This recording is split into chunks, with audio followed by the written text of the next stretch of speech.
नमस्कार दोस्तों, मैं कौशल किशोर इस वीडियो में आपका स्वागत करता हूं। आज के इस वीडियो में हम पियर्सन कोरिलेशन कोफिशिएंट R निकालना सीखेंगे। ये उस स्थिति में R निकालना हम सीखेंगे जब डेविएशंस को रिस्पेक्टिव मीन से लिया जाता है।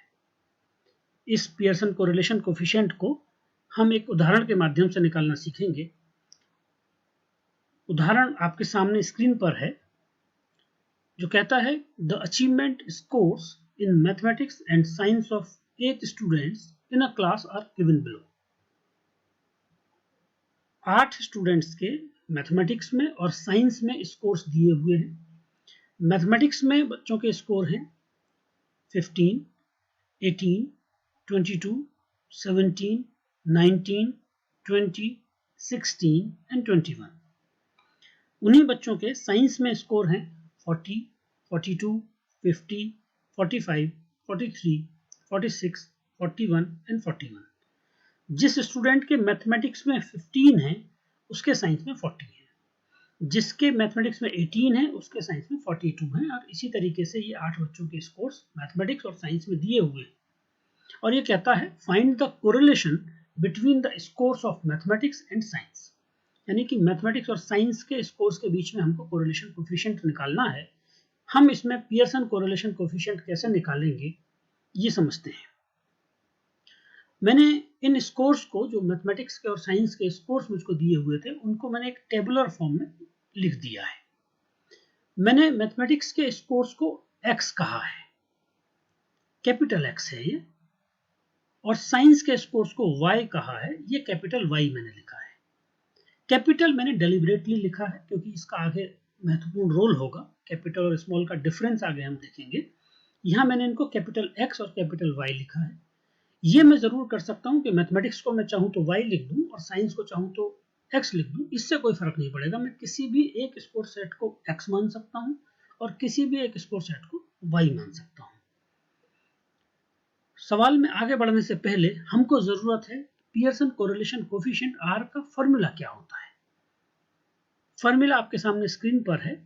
फॉर्मूला है R is equal to sigma XY divided by under root sigma x square multiplied by sigma y square. यहां गौर करिए, ये x y और नीचे भी फॉर्मूला में जो x और y यूज हुए हैं ये स्मॉल x एंड y है, कैपिटल नहीं है। ये उस कैपिटल से डिफरेंट है जो भी हमने पहले स्क्रीन में देखे थे, capital X and capital Y। इस स्मॉल x और y का क्या मतलब है? स्मॉल x इस फॉर्मूले में है कैपिटल X माइनस mx। इसका मतलब कैपिटल X वो स्कोर जिस विषय के स्कोर्स को हमने x माना था और उसमें से घटाया है हमने mx, यानी कि उन स्कोर्स का मीन। इसी तरीके से स्मॉल y निकालने के लिए हमने किया है capital Y minus my। my है y स्कोर्स का मीन। इस तरीके से हमको स्मॉल x मिलेगा और स्मॉल y मिलेगा, और फिर हम उन स्मॉल x और y की मदद से इस फॉर्मूले में वैल्यूज रख सकते हैं। कैसे करेंगे आइए देखते हैं। पहली काम, मुझको जरूरत है कि मुझको मीन निकालना होगा। mx एंड my मुझको चाहिए अगर स्मॉल x और स्मॉल y निकालना है।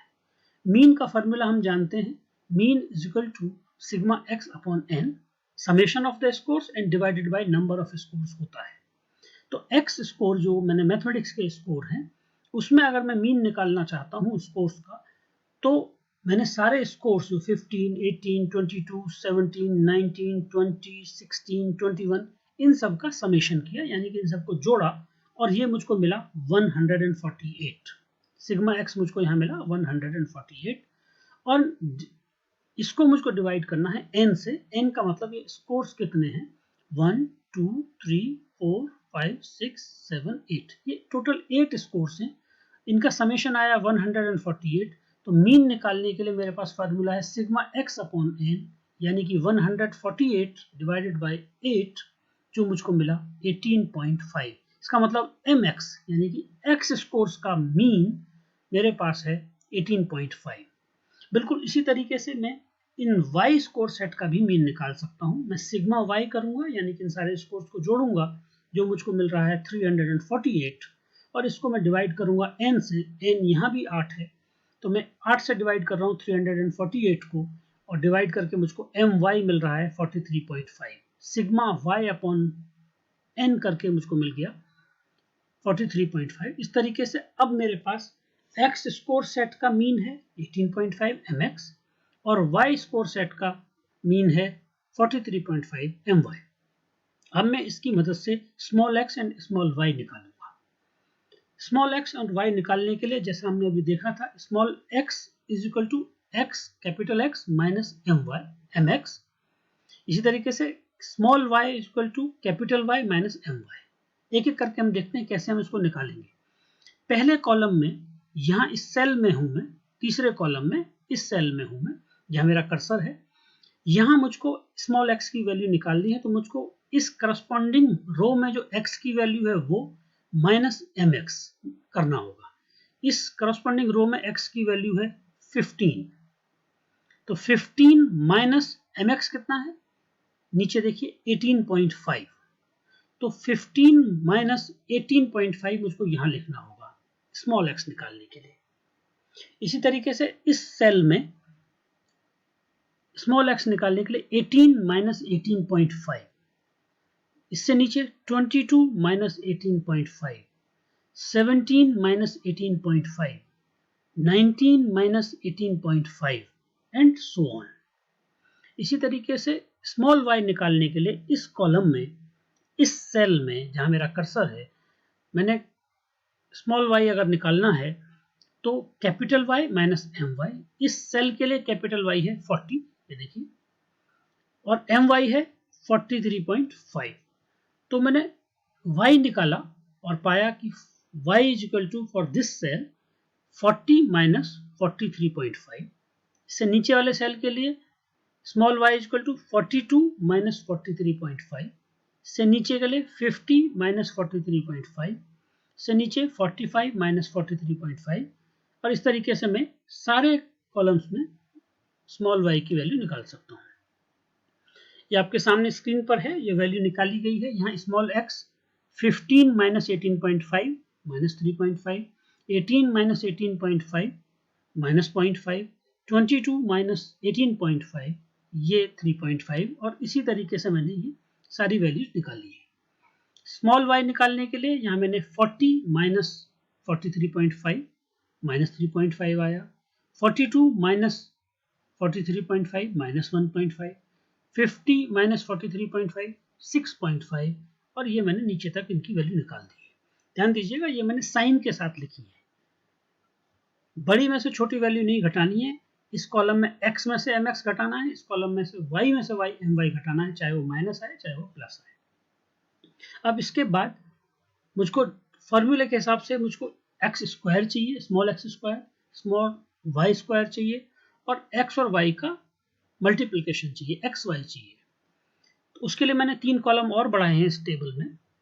अब मैं इस कॉलम में एक्स स्क्वायर निकाल सकता हूँ। एक्स स्क्वायर मुझको कहाँ से मिलेगा, इस सेल के लिए एक्स स्क्वायर की वैल्यू इसके करस्पॉन्डिंग जो सेल है तीसरे कॉलम में, इसका स्क्वायर करने से मिल जाएगी। इस x का अगर मैं स्क्वायर कर दूं तो मुझको ये वैल्यू मिल जाएगी।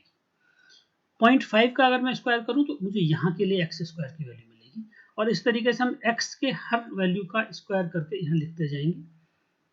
इसी तरीके से हम y स्क्वायर कर सकते हैं। ये जो y की वैल्यू है -3.5, इसका मैं स्क्वायर कर दूं तो मुझको y स्क्वायर मिल जाएगा। ये जो दूसरे इस सेल में y की वैल्यू है -1.5, अगर मैं इसका स्क्वायर कर दूं तो मुझको यहाँ y स्क्वायर मिल जाएगा, और इसी तरीके से मैं ऊपर से नीचे तक सारे y स्क्वायर भी निकाल सकता हूँ। एक्स वाई निकालने के लिए मुझको x की वैल्यू और y की वैल्यू को आपस में गुणा करना होगा, जो कि इस सेल के लिए -3.5 मल्टीप्लाइड बाय -3.5 होगी। इसके नीचे वाले सेल के लिए -0.5 मल्टीप्लाइड बाय -1.5 होगी।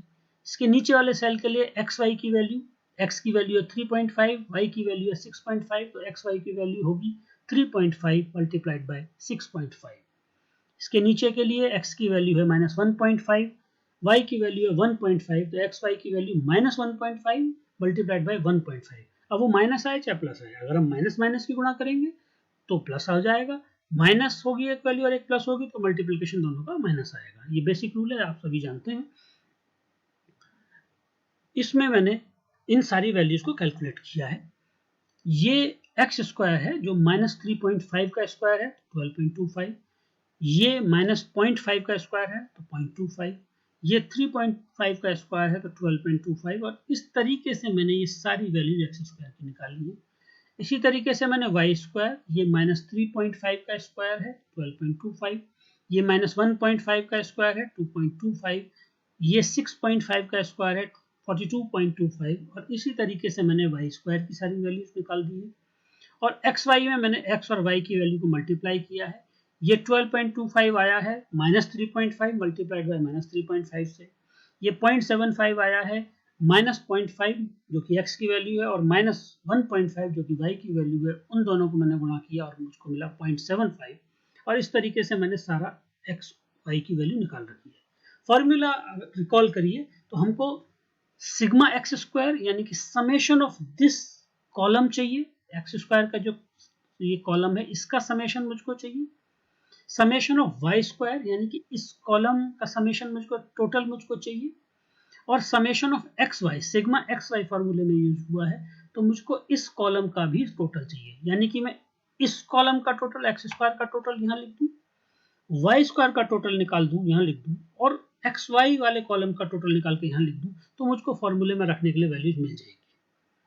ये मैंने इन तीनों कॉलम्स का टोटल निकाला। इस कॉलम को एक्स स्क्वायर वाले कॉलम को जब मैंने टोटल किया तो मुझको वैल्यू मिली 42, वाई स्क्वायर वाले कॉलम को जब मैंने टोटल किया तो मुझको वैल्यू मिली 78, और एक्स वाई वाले कॉलम को जब मैंने टोटल किया तो मुझको वैल्यू मिली 37। अब मैं इनको फॉर्मूले में रख सकता हूँ। फॉर्मूला याद करिए फिर से, R is equal to sigma x y multiplied by divided by under root के अंदर sigma x square multiplied by sigma y square. अब मुझको इसमें वैल्यू रखनी है तो मुझको पहले चाहिए sigma x y. Sigma x y की वैल्यू आप याद करिए 37 है तो मैंने 37 रख दिया। सिग्मा एक्स स्क्वायर की वैल्यू 42 है, मैंने 42 रख दिया, और सिग्मा वाई स्क्वायर की वैल्यू 78 है तो मैंने इस फॉर्मूले में 78 रख दिया। अब मैं इसको सॉल्व कर सकता हूँ। सॉल्व करने के लिए मैंने इस 42 और 78 को मल्टीप्लाई किया तो ये मुझको मिला 37 डिवाइडेड बाय अंडर रूट में 3276। अब मैं 3276 का अंडर रूट निकालूं तो ये मुझको मिलता है 57.24।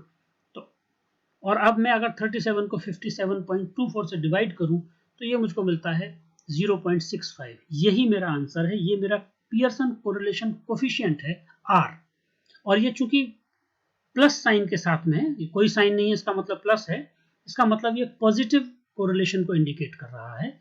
इसका मतलब मैथमेटिक्स और साइंस के स्कोर्स के बीच में पॉजिटिव कोरिलेशन है और उस कोरिलेशन कोफिशिएंट की वैल्यू 0.65 है। इस तरीके से हम पियर्सन कोरिलेशन कोफिशिएंट निकाल सकते हैं दिए हुए सवालों में। मुझे उम्मीद है आपको ये वीडियो पसंद आया होगा। इस वीडियो को देखने के लिए आपका बहुत बहुत धन्यवाद। नमस्कार।